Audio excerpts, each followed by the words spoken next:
Hey, hello everyone. How are you all? So this is me, Ms. Babat, and welcome back to my channel Online Knowledge. So guys, कल मैंने एक video लाया था आपके लिए Indian contract act पे।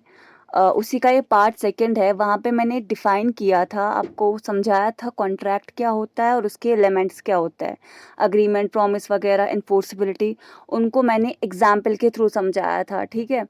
तो हाँ, उसी का ही सेकंड पार्ट होने वाला है। उस वीडियो का लिंक मैं डिस्क्रिप्शन बॉक्स में देने वाली हूँ।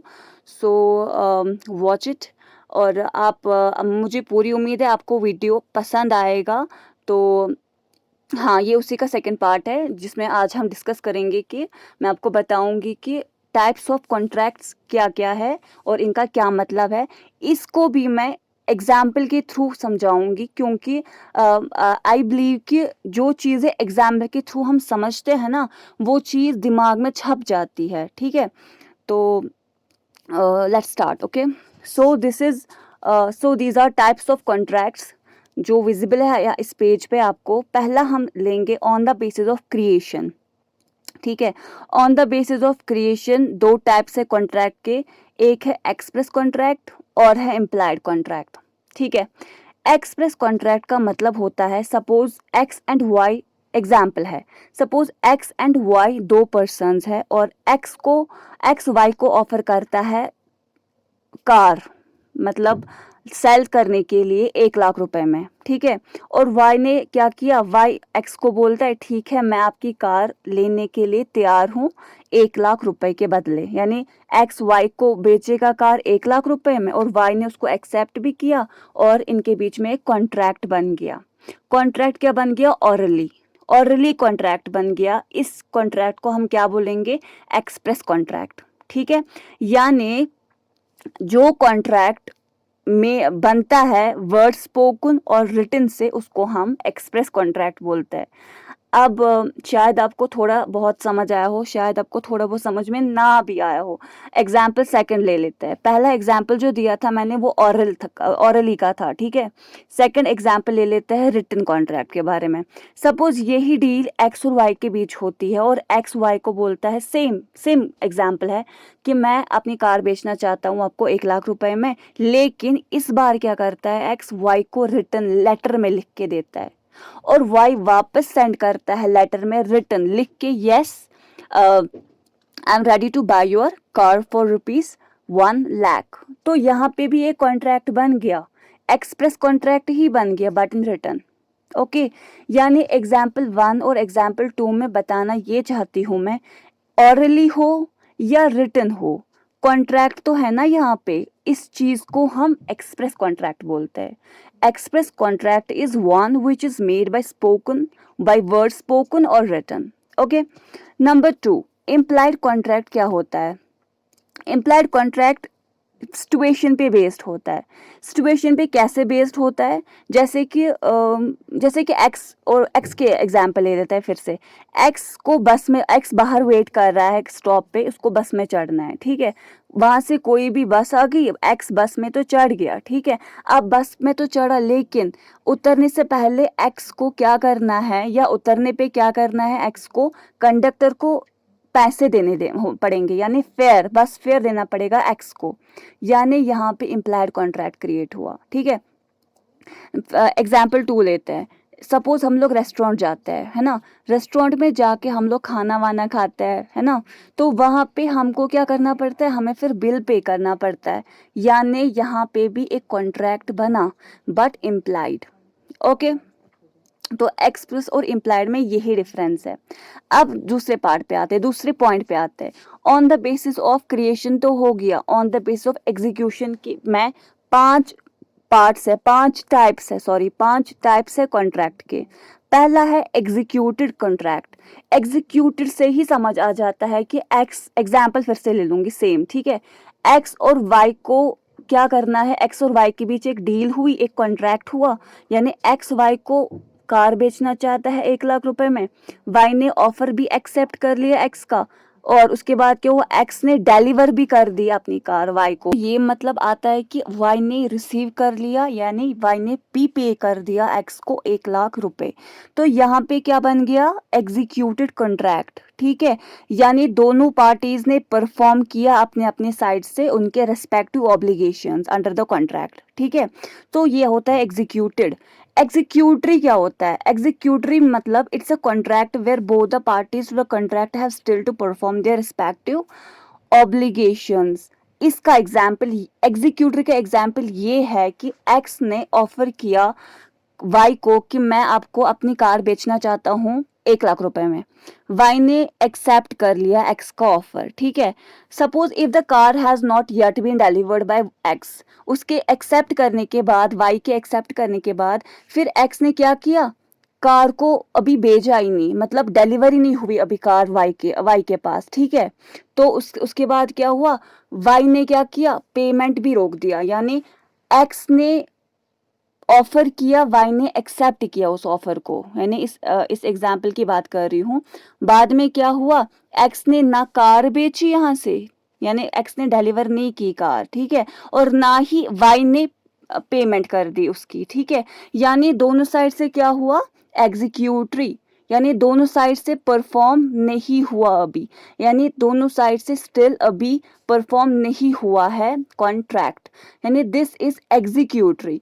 Yani it is a contract where both the parties to the contract have still to perform their respective obligations. ठीक है, यानी बोल तो दिया एक दूसरे को, हमको हमें कॉन्ट्रैक्ट करना है, हमें मैं आपको बेच रहा हूँ कार, हाँ उसने एक्सेप्ट कर लिया, लेकिन ना ही एक्स ने कार डिलीवर की, ना ही प्राइस अभी पे हुआ वाई के जरिए से। ठीक है, यानी दोनों साइड से क्या हुआ, आधा अधूरा काम। ठीक है, पेंडिंग काम जिसको बोलते हैं। ठीक है, अब तीसरे पार्ट पे आते हैं, partly executed and partly executory contract. Okay, इसका क्या मतलब होता है, जैसे कि मतलब ये वो कॉन्ट्रैक्ट होता है जहां पे one of the parties to the contract has performed his obligation, यानी एक साइड, यानी एक पार्टी ने परफॉर्म किया होता है, यानी सपोज दो पार्टीज के बीच, यानी एक्स और वाई के बीच एग्जाम्पल के तौर पे कॉन्ट्रैक्ट हुआ है। ठीक है, सपोज एक्स ने क्या किया है, उसने परफॉर्म कर लिया अपनी ऑब्लिगेशंस। ठीक है, एंड द अदर पार्टी, और जो वाई है, वाई की बात करेंगे, उसको अभी परफॉर्म करना बाकी है। यानी एक्स ने अपना वादा तो कर लिया पूरा, वादा मतलब एक्स ने अगर वाई को बोला, एग्जाम्पल के तौर पे कि एक्स ने अगर वाई को बोला मैं आपको कार बेचूंगा, वाई ने एक्सेप्ट कर लिया, यानी ठीक है, यहाँ तक ठीक है। उसके बाद एक्स ने अपना मतलब अपनी जो कार है उसने डिलीवर कर दी वाई के पास। ठीक है, यानी एक्स के साइड से तो एग्जीक्यूटेड बन गया ना, लेकिन वाई के साइड से भी एग्जीक्यूटरी है। ठीक है, क्योंकि वाई ने अभी उसको पैसे नहीं दिए। Okay, this is partly executed and partly executory contract. Okay, let's move to the fourth one, that is unilateral contract. Okay, unilateral contract one sided contract होता है जहाँ पे only one party has to perform his promise और obligation to do और forbear. Okay, जहाँ पे सिर्फ एक ही पार्टी को परफॉर्म करना होता है इसका प्रॉमिस। ठीक है, वो होता है यूनिलेटरल। और बायलेटरल की बात करेंगे तो यहाँ पे क्या होता है, दोनों पार्टीज, यानी both the parties have to perform, दोनों पार्टीज को परफॉर्म करना होता है। ठीक है, तो ये हुए on the basis of execution. अब बात करेंगे on the basis of enforceability. Okay, on the basis of enforceability 6 types है यहाँ पे। पहला है वैलिड कॉन्ट्रैक्ट। वैलिड कॉन्ट्रैक्ट क्या होता है, एक valid contract is a contract which satisfies all the conditions prescribed bye law is a valid contract. Example होता है, सपोज एक्स और वाई की बात है, एक्स ने ऑफर किया वाई को कि मैं आपसे शादी करूंगा, एग्जाम्पल है ये, और वाई ने क्या किया, एक्सेप्ट कर लिया। ठीक है, वाई एक्सेप्ट करता है एक्स का offer. Okay, so this is valid contract. Okay, this is valid, fine. अब बात करेंगे पॉइंट नंबर 2 की, वॉइड कॉन्ट्रैक्ट। ये तो वैलिड होता है, पहला जो मैंने बताया, यानी ये सेटिस्फाई करता है ना ऑल द कंडीशंस। ठीक है, अब अगर सेकंड पॉइंट की बात करेंगे, वॉइड कॉन्ट्रैक्ट की बात करेंगे, वो क्या बोलता है, section 2J of the Indian contract act, 2J of the Indian contract act 1872 क्या बोलता है, A contract which ceases to be enforceable by law becomes void when it ceases to be enforceable. हाँ जी, मैं जानती हूँ कि आपको बिल्कुल समझ नहीं आया ये क्या होता है, मैं आपको समझाती हूँ। तो क्या होता है इसका मतलब, जब जब एक कॉन्ट्रैक्ट किया जाता है, ठीक है? वॉइड कॉन्ट्रैक्ट का मतलब होता है कि कॉन्ट्रैक्ट करने के टाइम ये वैलिड होता है, यानी जब एंटर होना होता है ना कॉन्ट्रैक्ट में, यानी मैं आपको बताऊंगी कि पहले ये कॉन्ट्रैक्ट वैलिड होता है, लेकिन सब्सिक्वेंटली अचानक से ये वॉइड बन जाता है, कभी बीच में मतलब कभी कुछ क्या होता है, कॉन्ट्रैक्ट हो गया, ये कॉन्ट्रैक्ट बन गया, आहिस्ता आहिस्ता कुछ बीच में कुछ हुआ, due to impossibility of performance, यानी चेंज ऑफ लॉ होगा या कुछ और रीजन होगा, यानी पहले तो ये होता ही है valid, when entered into, but which subsequently became void due to impossibility of the performance, और due to change of law या सम अदर रीजन की वजह से ये फिर बाद में बन जाता है वॉइड, किसी रीजन की वजह से, यानी इम्पॉसिबिलिटी होती है वहां पे, ठीक है? तो ये होता है वॉइड कॉन्ट्रैक्ट। अब बात करेंगे इसकी एग्जाम्पल की, बात करेंगे हम लोग। जैसे कि हम यही एग्जाम्पल लेंगे कि एक्स और वाई के बीच में कॉन्ट्रैक्ट हुआ था कि वाई ने ऑफर किया है, सॉरी एक्स ने ऑफर किया है वाई को कि मैं आपसे शादी करना चाहता हूँ, और वाई ने उस ऑफर को एक्सेप्ट किया, यानी ये वैलिड था। फिर बीच में ये वॉइड कैसे बन गया, वाई मानो कुछ टाइम के बाद मर गया, ठीक है? Later on Y dies, so this contract was valid at the time of its formation, है ना, but became void on the death of the Y, यानी वाई मर गया कुछ टाइम के बाद, पहले तो वैलिड था ना, वॉइड कैसे बन गया फिर, क्योंकि वाई की डेथ हो गई, ठीक है? तो इसको बोलते हैं वॉइड। अब बात करेंगे तीसरे पार्ट की, तीसरे टाइप की, वो है वॉइड अग्रीमेंट। अग्रीमेंट की बात कर रही हूँ। सेक्शन 2 अंडर सेक्शन जी क्या बोलता है, agreement not enforceable by law is said to be void, यानी इसका मतलब, वॉइड अग्रीमेंट का मतलब ये है कि जो अग्रीमेंट एनफोर्सेबल बाय लॉ नहीं होगा उसको हम वॉइड बोलते हैं, यानी ये अग्रीमेंट्स वॉइड एब इनिशियो होते हैं। वॉइड एब इनिशियो क्या होता है, यानी जो पहले से ही वैलिड नहीं होता है, ठीक है? From from the very beginning वो वैलिड नहीं होता है, उनको हम वॉइड एब इनिशियो बोलते हैं। जो पहले से ही वॉइड एब इनिशियो होंगे, ये अग्रीमेंट्स होता है वो, यानी which means they are unenforceable, right from the time they are made, ठीक है? पहले से ही void ab initio होता है, ठीक है? तो इसको बोलते हैं हम void agreement। अब बात करेंगे voidable कॉन्ट्रैक्ट की। voidable कॉन्ट्रैक्ट क्या होता है? Section 2 under section I of the Indian contract act 1872 हमें क्या बोलता है, वो कॉन्ट्रैक्ट ट्रीट किया जाता है एज voidable। उसका मतलब होता है कि देखें, सपोज मैं आपको एग्जाम्पल दूंगी, एक्स और वाई के बीच अगर कोई कॉन्ट्रैक्ट होता है ना, वैलिड की बात कर रही हूँ, जब कॉन्ट्रैक्ट किया जाता है तो वो दोनों की कंसेंट से होना चाहिए, यानी वाई और एक्स, अगर दो पर्सन की बात करूंगी तो दोनों साइड से अपने यानी कंसेंट होना चाहिए, यानी फ्री कंसेंट होना चाहिए। अब इस चीज का क्या मतलब होता है, देखिए, अगर एक्स अपनी मर्जी से कर रहा है कॉन्ट्रैक्ट, और वाई अपनी मर्जी यानी फ्री कंसेंट वाई की तरफ से नहीं है, यानी अगर वाई की कंसेंट अगर ली जाती है, कैसे? कॉर्शन की वजह से। कॉर्शन मीन्स डरा धमका के, यानी थ्रेट की वजह से अगर वाई की कंसेंट ली जाए तो वो कॉन्ट्रैक्ट वाइडेबल बनता है on the side of Y, ठीक है? या अगर अनड्यू इन्फ्लुएंस की वजह से, अगर वो कॉन्ट्रैक्ट, अगर वो उसका अगर वाई की कंसेंट अनड्यू इन्फ्लुएंस की वजह से ली जाए तो उसको, उस कॉन्ट्रैक्ट को भी हम वाइडेबल बोलते हैं। यानी कॉर्शन में क्या होता है, फिजिकल प्रेशर, और अनड्यू इन्फ्लुएंस में क्या होता है, मॉरल प्रेशर, तो वो कॉन्ट्रैक्ट क्या होता है, वॉइडेबल, ठीक है? या अगर फ्रॉड की वजह से लिया जाए उसका कंसेंट, या अगर फ्रॉड मतलब इंटेंशनली फॉल्स रिप्रेजेंट करना, ठीक है, ताकि दूसरे इंसान को डिसीव कर सके, धोखा दे सके, ठीक है? या अगर चौथा चीज है मिस रिप्रेजेंटेशन की वजह से। मिस रिप्रेजेंटेशन में इनसेंटली क्या होता है, मतलब इंटेंशनली नहीं किसी को धोखा दिया जाता है, लेकिन मिस रिप्रेजेंटेशन की वजह से अगर वाई की कंसेंट हम ले तो वो कॉन्ट्रैक्ट वाइडेबल बनता है, यानी कोर्शन अनडू इन्फ्लुएंस, फ्रॉड और मिस रिप्रेजेंटेशन की वजह से अगर हम कंसेंट लेंगे, कंसेंट ऑब्टेन करेंगे वाई की, तो क्या होगा, ये contract is treated as voidable, ठीक है, इसको बोलते हैं वॉइडेबल कॉन्ट्रैक्ट।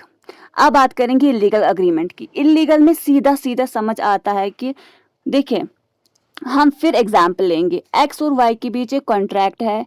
एक्स ने वाई को क्या बोला कि मैं आपको 1 लाख रुपए दूंगा, लेकिन बदले में आपको क्या करना है, आपको आपको जी, एक आदमी है, आपको जी को मार देना है, किल करना है। फिर क्या करता है वाई, अगर इस अग्रीमेंट, अगर इस ऑफर को अगर एक्सेप्ट करता है, वाई अगर जेड को मार देता है, यानी वाई अगर जी को मार देता है, फिर क्या, फिर अगर वो क्लेम करेगा, लेकिन Y can not recover from X, क्योंकि ये जो एग्रीमेंट वाई और एक्स के बीच हुआ था ना, कि एक्स ने वाई को बोला आप, मैं आपको 1 लाख रुपए दूंगा, आपको जी को मारना होगा, इसका जो ऑब्जेक्ट है ना वो इलीगल है, तो ये अनलॉफुल बन गया, यानी इलीगल अग्रीमेंट क्रिएट हुआ, क्योंकि इस कॉन्ट्रैक्ट में एक्स और वाई के बीच में, इस कॉन्ट्रैक्ट में जो ऑब्जेक्ट था ना कि आपको मार देना है, किल करना है जी को, यानी थर्ड पर्सन को वो मार देना है, ठीक है, तो वो अनलॉफुल है, यानी ऑब्जेक्ट ही अगर अनलॉफुल होगा तो इलीगल अग्रीमेंट कहा जाता है इसको, यानी it is not enforced by law. तो समझ में क्या आया, इलीगल अग्रीमेंट्स जो होते हैं वो हमेशा वॉइड एब इनिशियो होता है।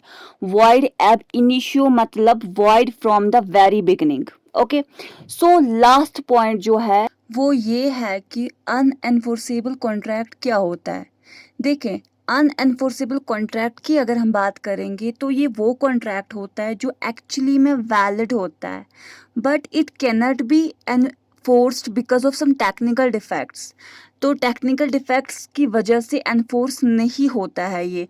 टेक्निकल डिफेक्ट्स यहाँ पे क्या मानेंगे हम, अगर ये राइटिंग में नहीं होगा, अंडरस्टैम्प्ड होगा, ठीक है, तो इसकी वजह से ये एनफोर्स नहीं हो सकता है, तो ये वो ही कॉन्ट्रैक्ट होते हैं, लेकिन एक्चुअली में ये वैलिड होता है, यानी ये कॉन्ट्रैक्ट्स एनफोर्स हो सकते हैं इफ द टेक्निकल डिफेक्ट जो इसमें होता है इन्वॉल्व, अगर उसको रिमूव किया जाए, यानी it is a contract which is actually valid but cannot be enforced because of some technical defects. Such contracts can be enforced if the technical defect involved in it is removed. ठीक है, example की अगर बात करूंगी मैं, माने एक ऑरल agreement हो रहा है आर्बिट्रेशन के लिए, तो उसको हम अनएनफोर्सेबल बोलेंगे, क्योंकि लॉ क्या बोलता है, आर्बिट्रेशन अग्रीमेंट जो है वो डेफिनेटली वो राइटिंग में होना जरूरी है, ठीक है, राइटिंग में होगा तो ही चलेगा। Suppose if the oral agreement for this arbitration is reduce to writing, then it will become enforceable, otherwise it is unenforceable, ठीक है। तो हमें ये समझ में आता है कि अनएनफोर्सेबल कॉन्ट्रैक्ट एक कॉन्ट्रैक्ट होता है जो वैलिड होता है, जो एनफोर्स लेकिन नहीं हो सकता कुछ टेक्निकल डिफेक्ट की वजह से, क्योंकि सपोज ये राइटिंग में नहीं होगा या अंडरस्टैम्प्ड होगा, ठीक है, तो ऐसे कॉन्ट्रैक्ट्स जो होते हैं वो एनफोर्स तभी होते हैं अगर इनमें जो टेक्निकल डिफेक्ट होता है अगर उसको हम रिमूव करें, अगर वो रिमूव किया जाता है तो ही ये एनफोर्स हो सकते हैं, अदरवाइज नॉट। तो ये था अनएनफोर्सेबल कॉन्ट्रैक्ट के बारे में डेफिनेशन।